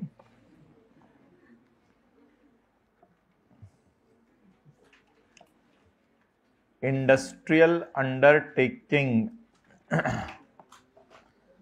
अगर आप बनेंगे तो आपको कुछ फायदे मिलेंगे। जैसे कि चैप्टर 6 में हमने पढ़ा था कि इंडस्ट्रियल अंडरटेकिंग को प्लांट की कॉस्ट का 25% माफ होगा। Now the question is what is industrial undertaking? Industrial undertaking क्या है? ये एक ऐसा कारोबार है जो आपने पाकिस्तान में करना है। पहली शर्त यह है, अगर पाकिस्तान से बाहर आपने प्लांट खरीद लिया तो उस पर आपको 25% कॉस्ट का टैक्स क्रेडिट नहीं मिलेगा। तो पहली शर्त यह है कि आपने कारोबार पाकिस्तान में करना है और आपने नौकरी देनी है 10 या ज्यादा बंदों को। अगर आप 6-7 बंदों को नौकरी दे के पाकिस्तान में मैन्युफैक्चरिंग शुरू कर दें, शिप बिल्डिंग शुरू कर दें, बिजली बनाना शुरू कर दें, या पाकिस्तान के अंदर आप किसी माइन में जाके काम करना शुरू कर दें, तो अगर आप 10 से कम बंदों को लेके ये काम कर रहे हैं, ये जो मैंने 3-4 काम हल्के फुल्के हाईलाइट किए नीचे, अगर आप 4-5 बंदों को लेके मैन्युफैक्चरिंग कर रहे हैं तो कहते हैं मेरी नज़र में आप इंडस्ट्रियल अंडरटेकिंग नहीं है। तो इंडस्ट्रियल अंडरटेकिंग एक बड़े सेटअप के लिए ज़रूरी है कि आपके पास कम से कम कितने लेबर हो, कितने एम्प्लॉयज़ हो काम करने के लिए, 10 या उससे ज़्यादा। उससे ज़्यादा 1000 हो वो तो कोई मसला नहीं, बस 10 होने चाहिए कम से कम। और आपने बिजली इस्तेमाल करनी है, अपनी फैक्ट्री में बिजली इस्तेमाल करनी है। And involve the use of electrical energy, बिजलीकल energy, involve the use of electrical energy, या कोई भी एनर्जी इस्तेमाल कर लें, अपनी एनर्जी ना इस्तेमाल करने लग जाइएगा, कोई भी एनर्जी इस्तेमाल कर लें विच इज मैकेनिकली ट्रांसमिटेड। अब ये किसी इंजीनियर दोस्त को आज फोन कीजिएगा, कोई बन रहा होगा मेरे ख्याल से 3rd-4th सेमेस्टर में पहुंच गया होगा, आप लोग भी तो 1.5 साल हो गए ना, तो उसका थर्ड सेमेस्टर चल रहा होगा, अगर 8 सेमेस्टर है तो उसको जरा फोन करके पूछिएगा कौन कौन सी एनर्जीज मैकेनिकली ट्रांसमिट होती हैं, और उसका जवाब आपने नहीं पढ़ना क्योंकि हमारे लिए पेपर पॉइंट ऑफ व्यू से इंपॉर्टेंट नहीं है, लेकिन कम से कम उसको पता चले कि हम भी थोड़ा बहुत उसकी चीज़ें पढ़ते हैं। तो अब आप ये किसी दोस्त से पूछ लीजिएगा कौन कौन सी एनर्जीज मैकेनिकली ट्रांसमिट होती हैं। ये अपने स्टेटस पे लगाएं, ज़रा 5 सेकंड का पॉज दे रहा हूँ। Which energies are mechanically transmitted, जल्दी करें। विच एनर्जी, स्टेटस पे लगाना है अपने, which energies, create new status, which energies are mechanically transmitted, और एंड पे वो डाल दें anyone in my contact list please, इस तरह जो डालते होते हैं ना लोग, डाल दिया स्टेटस। एक व्यू आ जाए तो उसके बाद हम शुरू करते हैं पढ़ना। ओके, लेकिन ऑब्वियसली मैंने आपको कहा रिप्लाईज नहीं पढ़ने इसके। तो 2 किस्म, या तो आप बिजली इस्तेमाल करें या ऐसी एनर्जी इस्तेमाल करें जो मैकेनिकली, लेकिन अपनी एनर्जी ना इस्तेमाल करने लग जाइएगा, ह्यूमन एनर्जी ना इस्तेमाल, बस लग गया ना स्टेटस, अब छोड़ें आप, ह्यूमन एनर्जी ना इस्तेमाल करने लग जाइएगा, या जानवरों को बुला के उनकी एनर्जियां ना लगवाने लग जाइएगा। तो कहते हैं हम भी एनिमल है, हम नहीं एनिमल, हम अल्हम्दुलिल्लाह ह्यूमन है, हम भी एनिमल है नहीं, कोई सोच हमें ह्यूमन है, बस खत्म बात। And is not generated by human energy and is not generated by animal energy. आप बता दें कौन कौन सी एनर्जीज यूज करनी है, इलेक्ट्रिकल एनर्जी या कोई भी एनर्जी जो मैकेनिकली, लेकिन कौन सी एनर्जी ना हो, ह्यूमन या एनिमल। और अगर आप कहते हैं कि मैंने सिर्फ ह्यूमन एनर्जी इस्तेमाल करनी है, यानी मैं ऐसे इलाके में मैन्युफैक्चरिंग कर रहा हूं यहां बिजली आती नहीं, ये बिजली आती तो है, बिजली आती तो है, लेकिन मेरे पास इतने पैसे नहीं है कि मैं बिजली अफोर्ड कर सकूं, तो मैं ह्यूमन एनर्जी इस्तेमाल करूंगा या एनिमल एनर्जी इस्तेमाल करूंगा। तो आपको इजाजत है बिल्कुल। जैसे बैल को जो है वो कुएं के गिर्द बांध देते हैं, आंखें बंद करके, बैल सोचती है मैं इस्लामाबाद पहुंच गई हूं लाहौर से, लेकिन वो उधर ही घूम रही होती है, आंखों के आगे पट्टी तो बांधनी पड़ती है ना, वो समझे पागल बनाया हुआ है। तो बैल सोच रही होती है जो मेरे माय डियर, 3 गाय थी, तीनों बहनें थी, उनकी एक स्टोरी है। अच्छा मैंने छोड़ें। अच्छा 20 आर मोर पर्सन्स। अच्छा अगर आप ह्यूमन या एनिमल एनर्जी इस्तेमाल करने पे आ ही गए हैं तो फिर कम से कम आप 20 बंदों को नौकरी दें, 20-22 बंदे रखें, वो चाहे हाथ से जो है वो स्वेटर बुन रहे हो, चाहे हाथ से कोई भी काम कर लें, हाथ से कारपेट बना रहे हो, कहते हैं मुझे कोई मसला नहीं। फिर आप बंदे कम से कम कितने रखें, 20। लेकिन अगर आपने इलेक्ट्रिकल या कोई ऐसी एनर्जी जो मैकेनिकली ट्रांसमिट होती है वो यूज करनी है, फिर 10 बंदे भी आप रख लेंगे तो मैं आपको इंडस्ट्रियल अंडरटेकिंग कह दूंगा। लेकिन अगर आप 12 बंदे रख के ह्यूमन एनर्जी या एनिमल एनर्जी यूज कर रहे हैं तो ये फिर मेरी नजर में एक्सेप्टेबल नहीं है। 20 और मोर पर्सन रखें, and does not involve the use of बिजली, बिजली इस्तेमाल ना करें, और any other energy which is mechanically transmitted, या कोई एनर्जी ऐसी इस्तेमाल आप ना करें बेशक जो मैकेनिकली ट्रांसमिट हो रही हो। भाई इधर क्लास हो रही है, इधर देखने, इधर क्लास हो रही है, ओके। एंड इज नो, मुंह को खुला का खुला रखें, खड़े होकर दिखाओ ना कैमरे की तरफ। मैंने दिल पे हाथ रखने को नहीं कहा था। And is not generated by human और भाई अब थोड़ी सी अंग्रेजी की बात है, ये दोनों नॉट मिलके ना लोग कहते हैं पॉजिटिव की सेंस दे रहे हैं, तो शायद उसको ऐसे फिक्रा बनाना नहीं चाहिए था, बट जो बात है मैंने आपसे सही कर दिया है। आपका मेरा मजाक नहीं है, असल में मेरा आपका हो सकता है शायद, लेकिन आपका मेरा नहीं है, इसलिए मैंने कोई मजाक नहीं किया। तो यही सेंस है। अंग्रेज़ी थोड़ी सी ज़रा अंग्रेज़ों वाली बना दिया उसने, ठीक है कोई मसला नहीं। तो ये पॉजिटिव की सेंस दे रहा है यहाँ पे, यू मे यूज़ ह्यूमन और एनिमल एनर्जी, लेकिन उसके लिए बंदे आपको कितने रखने पड़ेंगे? 20 रख लें। एनिमल चाहे एक हो, वो कोई मसला नहीं, बंदे आपको कम से कम कितने रखने पड़ेंगे? 20 रखने पड़ेंगे। ये नहीं कि 20 बंदे और 20 जानवर, वट एवर यू लाइक। अच्छा, इंग्लिश का फिक्रा आप कुछ बच्चे कहते हैं याद करना मुश्किल है, नहीं बस पहला फिक्रा याद कर लीजिएगा, ये एक नॉट एक्स्ट्रा डला है और ये 20 एक्स्ट्रा डला है, इसके अलावा एक टके का फिक्रा भी एक्स्ट्रा नहीं डला हुआ। बस इंग्लिश का फिक्रा तो याद हो जाएगा, कॉन्सेप्चुअली भी समझ आ गया। पॉइंट 1 याद करना है, पॉइंट 2 एज इट इज़ लिख देना है, सिर्फ 20 है और नॉट डाल देना है उधर, बस, और तो कोई फ़र्क नहीं है। अच्छा, अब आप काम क्या करें? चीज़ें बना लें, चीज़ों को ऐसे प्रोसेस से गुजार लें जिसके उसकी हालत बदल जाए। जहाज़ बनाएं आप लोग, शिप बिल्डिंग, जहाज़ बनाएं, जनरेट करें, कन्वर्ट करें, ट्रांसमिट करें या डिस्ट्रीब्यूट करें बिजली पाकिस्तान में, या हाइड्रोलिक पावर, किसी माइन कोयले की कान में चले जाएं, साथ वाले के कान को ना देखें, कोयले की कान में चले जाएं, ऑयल वेल, कोई तेल का कुआं खोद लें, और any other source of mineral deposit, या कहीं से भी मिनरल डिपॉजिट्स निकालने लग जाएं, या आप बिल्डिंग्स बनाएं, रोड्स बनाएं, ब्रिज बनाएं और अदर स्ट्रक्चर्स बनाएं, including the development of land, land को बेहतर कर लें, डेवलप करें, बेहतर करें, ताकि वहाँ काश्तकारी हो सके, लैंड कई बंजर पड़ी होती हैं उसको बेहतर कर लें। A person doing construction of building, road, bridges and other structures for import of plant and machinery to be used. अच्छा, इसके लिए आप प्लांट इंपोर्ट करेंगे, टू बी यूज्ड, यानी बाहर से प्लांट मंगवाने को इनकरेज किया जा रहा है कि नए प्लांट मंगवा कर ब्रिज बनाने या रोड बनानी है, ब्रिजेस बनानी है, पाकिस्तान के प्लांट्स खरीद के नहीं। तो for import of plant and machinery to be used, applicable from 1 May 20। ये लॉ 1 मई 20 को आया था, इससे पहले ये लाइन नहीं थी इसमें, तो ये लाइन 1 मई 20 को आई थी। ये सब कुछ तो मुझे याद है 2001 में भी था लॉ में, लेकिन 1 मई 20 को ये वाला पॉइंट भी ऐड हो गया था, और 1 जुलाई 20 को होटल्स को भी इसमें डाल दिया था, और बाद में फिर जाके टेलीकम्युनिकेशन कंपनीज़ को, जो कि पीटीए के अंडर काम कर रही हैं, जाहिर बात है सारी पीटीए के अंदर ही काम कर रही हैं, और क्या, टेलीकम्युनिकेशन कंपनीज़ को भी इसके अंदर डाल दिया गया है। तो ऑब्वियसली अब बहुत से इदारे तो यहाँ से एक्सक्लूड हो गए हैं। एक जनरल स्टोर वाला इसमें आएगा? नहीं आएगा, क्योंकि वो मैन्युफैक्चरिंग भी नहीं कर रहा, प्रोसेसिंग भी नहीं कर रहा, वो शिप बिल्डिंग भी नहीं कर रहा, वो बिजली भी नहीं बना रहा। क्या वो लोगों को जहाज़ बना रहे? नहीं, सॉरी, जहाज़ खुद बनाने ना, चलने वाले। क्या वो माइन में काम कर रहे हैं? क्या वो इंपोर्ट कर रहे प्लांट? नहीं।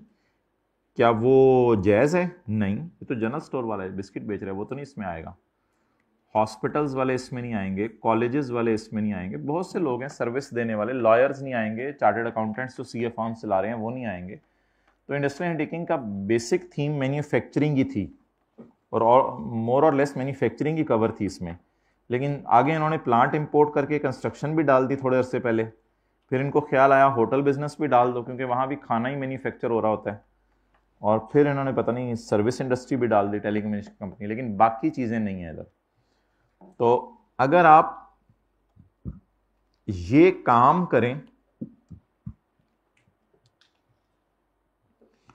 और इतने बंदे रख के पाकिस्तान में, तो then you will be called as an industrial undertaking. तो इतने बंदे रख के इनमें से कोई एक काम भी कर लें पाकिस्तान में, तो आप इंडस्ट्रियल अंडरटेकिंग है।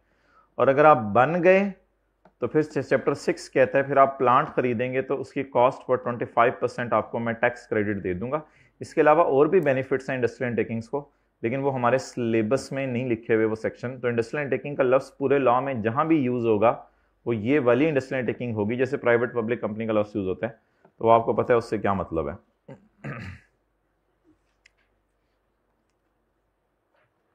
ओके, ये डिविडेंड की डेफिनेशन को छोड़ें, असेसमेंट की तरफ आ जाएं।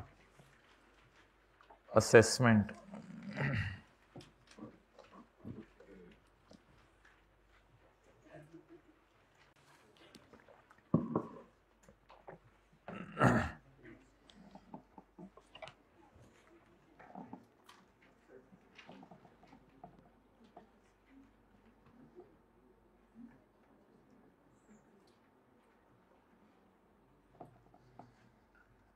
असेसमेंट ये चैप्टर 15 का एक कॉन्सेप्ट है। इसमें कच्ची असेसमेंट भी आ जाती है। इंशाल्लाह चैप्टर 15 में हम पढ़ेंगे कच्ची असेसमेंट क्या होती है। असेस करना होता है ना, टैक्स वाले आपको असेस करते हैं, और बदली हुई असेसमेंट भी आ जाती है, यानी पहले आपको असेस करते हैं, बाद में अपनी राय आपके बारे में बदल लेते हैं। बहरहाल चैप्टर 15 में इस पर डिटेल पे डिस्कशन होगी। असेसमेंट ईयर एक लफ्ज़ था जो हमारे लॉ से ख़त्म हो चुका है, पता नहीं आएगा आपने क्यों इसको किताब में रखा हुआ है। ये पुराने लॉ में डिफाइन हुआ हुआ है, रिपील्ड ऑर्डिनेंस, ये 1979 में था शायद रिपील्ड ऑर्डिनेंस, अब तो 2001 वाला चल रहा है। तो पुराने लॉ में कोई लफ्ज़ था असेसमेंट ईयर। चैरिटी ये होती है गरीबों की मदद कर देना, किसी की तालीम का खर्चा उठा लेना, किसी की मेडिकल रिलीफ कर देना, या कोई भी ऐसा काम करना जिससे अवामुन्नास को फ़ायदा हो। इलेक्ट्रॉनिक रिकॉर्ड जो है वो कंटेंट्स ऑफ कम्युनिकेशन है, यानी कम्युनिकेट करने के कंटेंट्स और ट्रांजैक्शंस अंडर दिस लॉ। इसमें आप ईमेल अटैच कर दें, ईमेल में फाइल अटैच कर दें, ये भी इलेक्ट्रॉनिक रिकॉर्ड है। एनेक्जर्स अटैच कर दें, ये भी एनेक्जर्स होते हैं ना अपनी बात को समझाने के लिए, annexure A annexure B. Accounts P and L balance sheet को किसी ईमेल में अटैच कर दें, अपनी इनकम टैक्स की रिटर्न बना दें, या कोई नोटिस आपने किसी को देना, इत्तला देनी है, तो वो आप इलेक्ट्रॉनिकली दे दें। And any other associated information created, sent, forwarded, downloaded, आगे क्या लिखा हुआ है, रीड। अब ये रीड वालों का मैं क्या करूं, मुझे बताएं, इतने बड़े हो गए हैं ये लोग, अभी तक इसको रेड नहीं पढ़े। अब पीछे से पता चल रहा है कि कौन सी फॉर्म चल रही है, कौन सी फॉर्म चल रही है, रेड फॉर्म, थर्ड फॉर्म। तो फिर ये रेड पढ़ेंगे ना, इसको भी रीड पढ़ेंगे। तो योर इंग्लिश में रेस्ट इन, अच्छा, और प्रिंटेड बाय वन और several electronic resources. Electronic resources की डेफिनेशन निकल गई भी है, लैपटॉप, कंप्यूटर, मोबाइल, ये सारी इलेक्ट्रॉनिक रिसोर्सेज हैं। सही तरह करें। इनकम कोई भी अमाउंट जो इस लॉ में चार्जेबल है, डेट इज इनकम। इनकम का मतलब होता है ना अंदर आइए, वो कम इन होता है। अच्छा, income includes any amount chargeable to tax under this ordinance.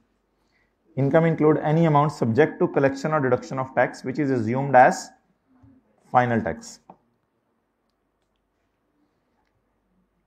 Bonus shares का मिलना भी मैंने आपको बताया था कि इनकम है। और फाइनल टैक्स की बेहतरीन मिसाल जो मशहूर ज़माना, आपने अपने साथ वाले के पल्ले बांधी हुई है, साथ वाले का पल्ला देखें, उस पर बांधी हुई है डिविडेंड। तो dividend is a final tax. नहर वाले पुल पे किस दिन क्लास रखनी है माय डियर? संडे को। Okay, let me consider. बस जब भी रखनी है तो मैंने तो आना नहीं, लेकिन मैं अनाउंस जरूर करूंगा आपको, नहर वाले पुल पे आज क्लास होगी। Any amount treated as income. समोसे कहाँ से आ गए बीच में? समोसों का तो कोई प्लान नहीं अभी। Any amount assumed as income under any of the provision of this law. Loan अगर कैश में रिसीव हो तो हम एज्यूम कर लेते हैं कि ये इनकम है, हालांकि लोन इनकम होती नहीं, लोन तो वापस करना होता है ना, लेकिन हम एज्यूम कर लेते हैं कि ये इनकम है, क्योंकि किस में रिसीव हुआ है? कैश में रिसीव हुआ। Any loss of income, loss of income मुराकबे से बाहर आते हुए, लॉस ऑफ इनकम भी इनकम है, इनकम का लॉस भी इनकम है, यानी कि वरना तो इनकम फ्रॉम बिजनेस के चैप्टर की हेडिंग होनी चाहिए थी income slash loss from business. लेकिन उसने फिर हर जगह इनकम स्लैश लॉस लिखता, जैसे अकाउंटिंग वाले दीवाने हैं, हर जगह प्रॉफिट और लॉस लिखते हैं, तो उनको बहुत टाइम लग जाता लिखते हुए। तो कहते हैं मैं इतना दीवाना नहीं हूं, मैं इनकम की डेफिनेशन में लॉस डाल रहा हूं। जैसे घर में कभी बेटी को बेटा कह देते हैं, लेकिन बेटे को बेटी नहीं कहते। Got it? कभी ऐसा तो नहीं हुआ ना, बेटे को बेटी कहो, लेकिन बेटी को मेरे ख्याल से शायद आपने सुना हो कि बेटी को कभी बेटा कह देते हैं। तो सिमिलरली लॉस को इनकम कह सकते हैं, लेकिन इनकम को, तो लॉस इनकम की डेफिनेशन में आ गया, यानी इनकम मींस इनकम या लॉस। जैसे बेटा मींस बेटा या बेटी। Yes, it is so. If you are living in Punjab, I don't know about other areas, okay, it is so. अब्बू को प्लार, अम्मी को मोर, और बेटे को जोए। ये बेटी को, अच्छा जी, income years, non profit income years. Income year और असेसमेंट ईयर पुराने लॉ में लफ्ज थे, वो डिलीट हो चुके हैं, इनकी जगह नया लफ्ज आ गया हुआ है टैक्स ईयर। तो इनकम ईयर और असेसमेंट ईयर अब हमारे लॉ में लफ्ज नहीं है। तो ये ना लिखाइएगा रीड पुराना लॉ, लिखाइएगा मींस एज डिफाइंड इन पुराना लॉ। मुज़ाकरात कर लें आपस में, फिर हम आगे पढ़ते हैं। नॉन प्रॉफिट इदारा, ये एक इदारा होता है, means any person other than individual. Person से मुराद एक एंटिटी समझ लें, पर्सन से मुराद इंडिविजुअल नहीं है, अदर देन इंडिविजुअल। यानी कि असलम खड़े होकर कह नहीं सकता मैं नॉन प्रॉफिट इदारा हूं, मुझे चंदा दो। तो ये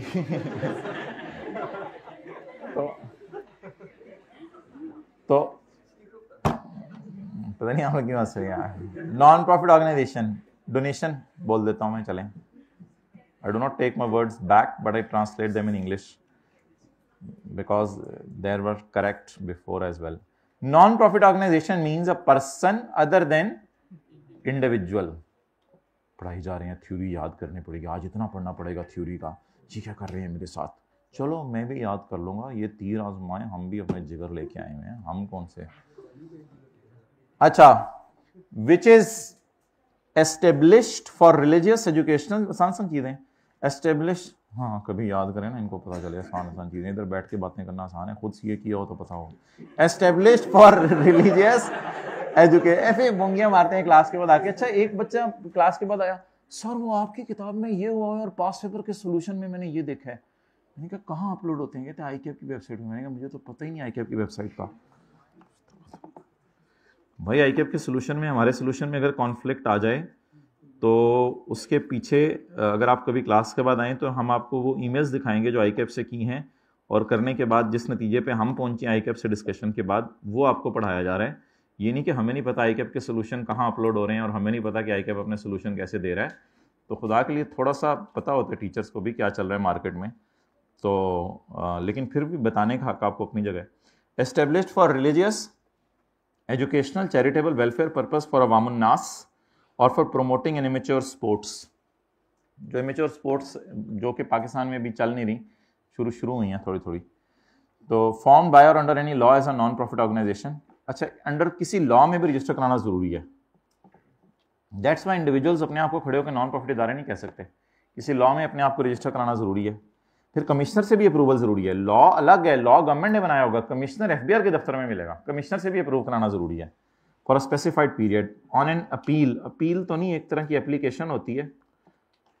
अपील में तो मिन्नत का कॉन्सेप्ट आ जाता है, लेकिन उन्होंने उसने लिखा है ऑन एन एप्लीकेशन, एक अपील करें on prescribed form accompanied by prescribed documents. Prescribed documents का मतलब वो कहेगा यार आप अपने इदारे के जमा करवाएं, अपने जो मेन आपके ट्रस्टीज हैं, डायरेक्टर्स हैं, उनके आईडी कार्ड जमा करवाएं, उनके घर की डिटेल बताएं, कहाँ कहाँ रहते हैं, क्या कारोबार करते हैं, उनका क्यों ये नीयत बनी नॉन प्रॉफिट इदारा बनाने की। कमिश्नर पूरी इन्वेस्टिगेशन करेगा और इन द एंड आप ये क्लेम करें कि अल्हम्दुलिल्लाह इस नॉन प्रॉफिट इदारे को जितना चंदा मिलेगा उसमें से 1 रुपया भी मैं घर लेके नहीं जाऊंगा। तो अगला इस चीज का आप वादा करें। ये 4 चीजें अगर आप पूरी कर दें तो आपको लोग चंदा देना शुरू कर देंगे। The person do not derive any benefit from the assets. आपने नॉन प्रॉफिट इदारे के एसेट से बेनिफिट नहीं लेना। रेजिडेंट टैक्स पेयर वो होता है who is resident, and non resident वो होता है who is non resident. It's enough for today at least.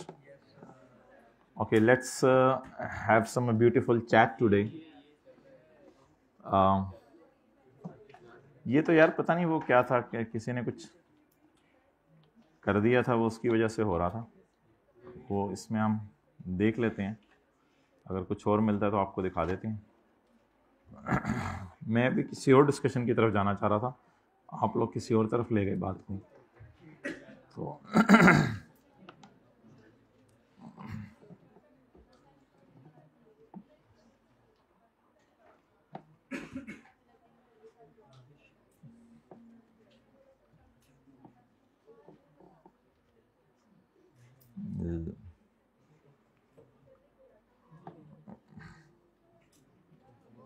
ओह, इसमें तो बुक नहीं पड़ी हुई, इंटरनेट भी नहीं आ रहा।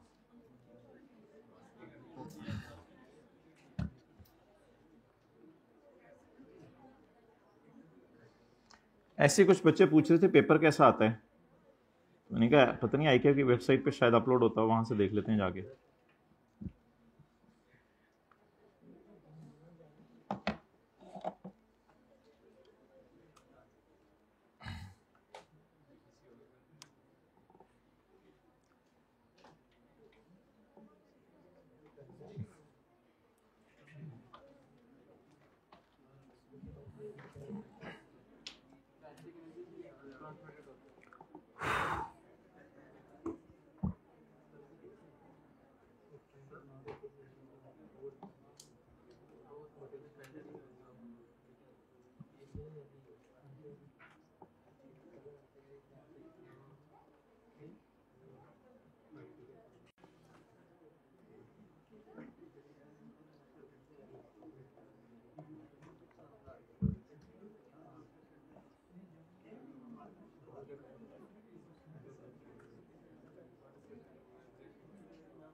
Spring 2023,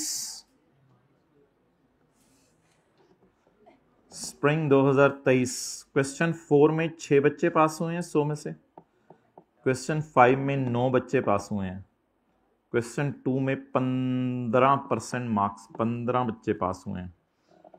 why is it so यार, why is it so? Question मुश्किल होगा, देख लेते हैं, पता नहीं। अब क्वेश्चन 4 और 5 स्प्रिंग 2023, स्प्रिंग 2023 किधर है? स्प्रिंग 2023, स्प्रिंग 2023, ये सितंबर 2022 है, ये कौन सा है? स्प्रिंग यही होगा ना? क्वेश्चन 4 और 5, 2 में भी कम था।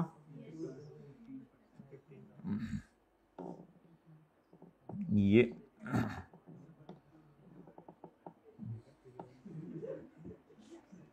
अनलकीली आपको दोनों सवाल समझ नहीं आ सकते, बिकॉज ये चीज़ें अभी हमने पढ़ी नहीं हुई। तो 4 और 5, लेकिन थ्योरी के सवाल हैं, ऑब्वियसली थ्योरी छोड़ के गए हुए थे बच्चे, सीधे सीधे थ्योरी के सवाल हैं। ये पूरा चैप्टर 15 में से उसने रटा पूछा हुआ है सारा, से थ्योरी भी याद नहीं है।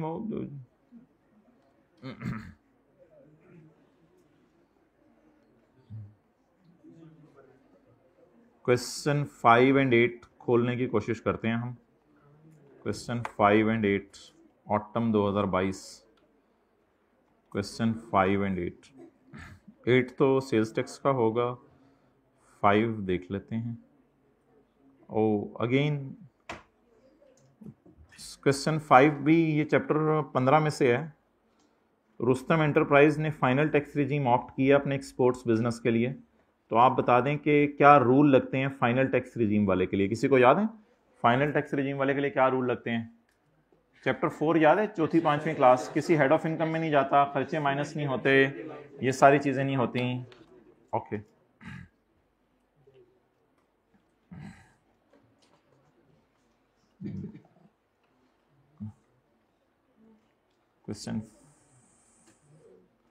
क्वेश्चन 2, 4 एंड 6 खोलने की कोशिश करते हैं।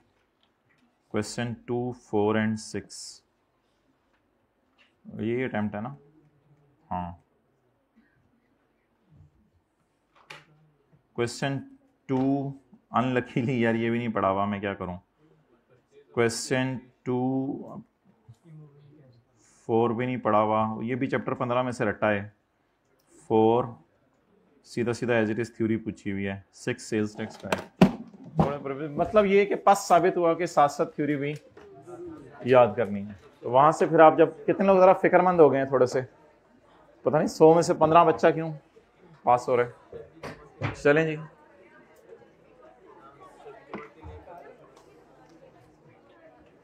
अच्छा ये बॉयज के लिए जुमेरात को बस जाती है कॉलेज से शब जुमा के लिए, कोशिश कर लिया करें।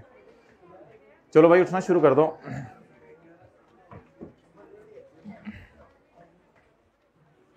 फीमेल स्टूडेंट्स जरा 1 मिनट के लिए बैठे रहें बस।